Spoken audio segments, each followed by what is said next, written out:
Hey, it's me. Welcome to Trump Mafia. Now, as you know, I believe in national conservatism, which means one nation, one people, one flag. Now, of course, liberals make it very difficult for me to keep on believing in that. It's like you want to line them up and exterminate them, right? Wow, they're so obnoxious. But I realize that it's just 30% of the nation that is acting up about our new president, His Excellency, Donald John Trump. 70% of the nation, whether they agree with President Trump or not, support the president and commander-in-chief and the nation. And that's the way it ought to be.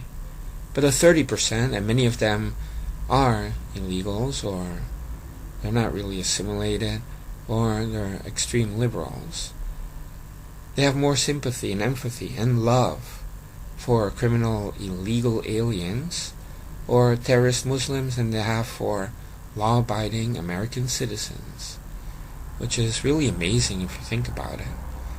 But I do understand that you have a new president, you didn't vote for the guy, and you hate the guy, whatever, but you come out with all this obnoxious stuff and lies, and it's really pathetic, right?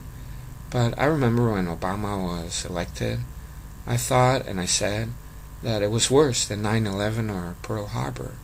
And of course I was proven right. But at that time we had conservative heroes and leaders, people that we could look up to. Of course not John Boner and those kind of people, but we're talking about conservatives in the grassroots, right? But if you look at Democrats now, who are their leaders? They're psychos and weirdos and has-beens.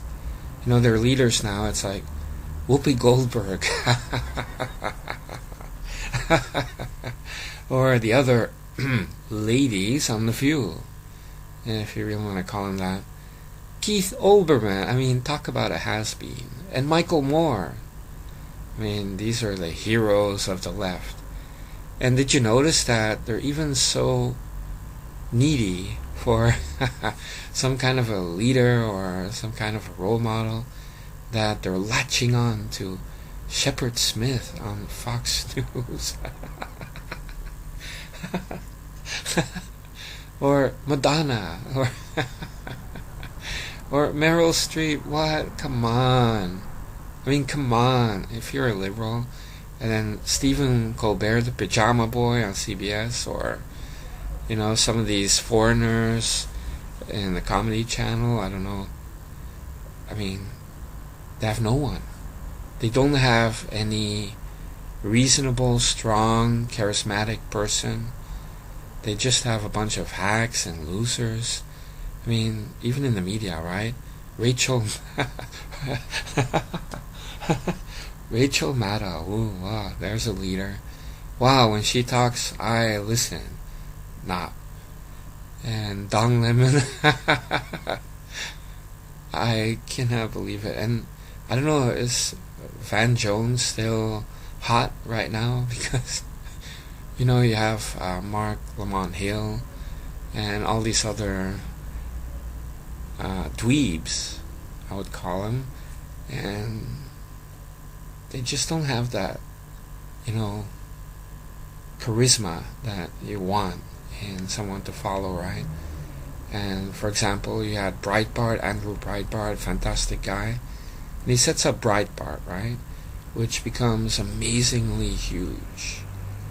Now you have that David Brock, the Pizzagate guy, or the boyfriend of the Pizzagate guy, and he does Media Matters, the George Soros thing, and he wants to set up the left version of Breitbart, and I'm like, wow, look at the guy, just Google the guy, and he has that whipped cream hair, and he looks so creepy, and I'm thinking, why is it that the left can do so much with so little, right? It's all about the media and celebrities, but if you really look at their leadership, even the politicians, Nancy Pelosi, who thought President Bush was still president.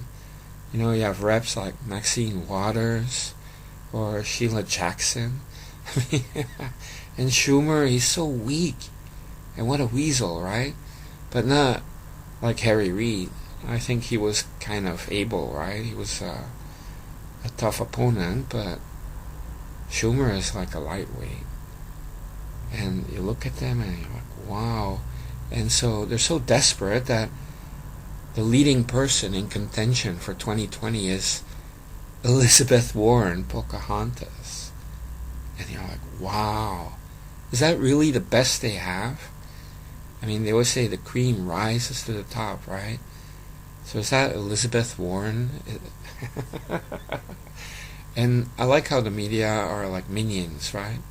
Because I noticed that many people on the left, they didn't really want Elizabeth Warren to be the choice or whatnot, because she's really annoying to listen to, and she's so creepy, right? Like some kind of a high school principal, or I don't know, like a demented nun. And they were like saying, she's too angry, she's too far to the left, or this or that. But then George Soros gives her money after that stunt she pulled in the Senate, and suddenly the media is like, wow, she's amazing, and she's really bringing it to President Trump, and she's so hot right now, so hot. And I'm like, what? And every single conservative or Trump supporter is like, yes, please, we really want Elizabeth Warren. No problem. And so I'm really wondering, can the Democrats ever come up with a man or woman that is a leader, even in the media, or a celebrity, or a politician, that really can speak to the American people and not sound like some kind of a bizarre, paranoid psycho from California? Because everything liberals are doing now only appeals to the south of California, Chicago, and New York. And the rest of America is looking at Democrat quislings like, what are they doing? What are they up to? They're like children, right?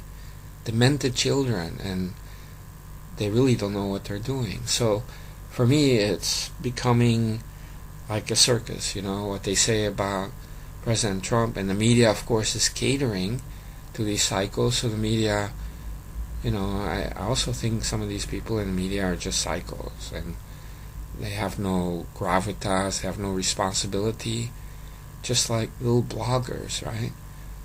And so it's like a laugh-a-thon. So what they say about President Trump, I see it, even comments on my Shep Smith video. Some of the comments they post, I cannot believe that they don't even feel any shame to say what they say, but they're so desperate, right? And I remember when Obama was president, most conservatives just disconnected, right? And they said, okay, he's the president, what can you do, right? Wait for the midterms, and then, yeah, you get some victories, you get back to House, the other midterms, you get back to Senate, and, you know, you're going uphill. But then finally we got Donald John Trump, His Excellency. So Democrats should like shape up, start acting mature, and focus on the midterms, because the way it's going now, they're not going to win anything. And it's almost like they cannot stand to be, you know, downhill and having to work. And the reason is they don't have any confidence. Everything they do fails. Their ideology fails. And it's gotten so bad they lost the working class people in the Rust Belt. Then they rely on illegals and Muslim migrants. I mean, talk about desperation. So again, just like all these liberals now are like latching on to complete losers like Keith Olbermann and these kind of people. In the same way, the Democrat Party as a whole, they're latching on to, you know, illegal aliens and Muslim migrants, whoever they are, criminals, terrorists. They don't care. They just need votes so desperately. And voter fraud. They're latching on to voter fraud, hoping the media will cover it up. But they don't know what's happening right now. While all these media people are attacking President Trump every day, he's working hard. And the guy only sleeps a couple of hours, right? And he signed all these orders that you don't even know about. Protecting the police, giving the police extra powers, and some of the side orders that are related to catching illegal aliens that nobody's talking about. So they're all focusing on the immigration order, and they don't understand that meanwhile President Trump is accumulating power and changing a lot of stuff in just 1 month. I mean, just imagine what it's going to be like in 6 months. Liberals are really being starved, and while they're doing all this monkey business and clowning around, President Trump is not stopping, and he's quite a force. He's quite a force. All right.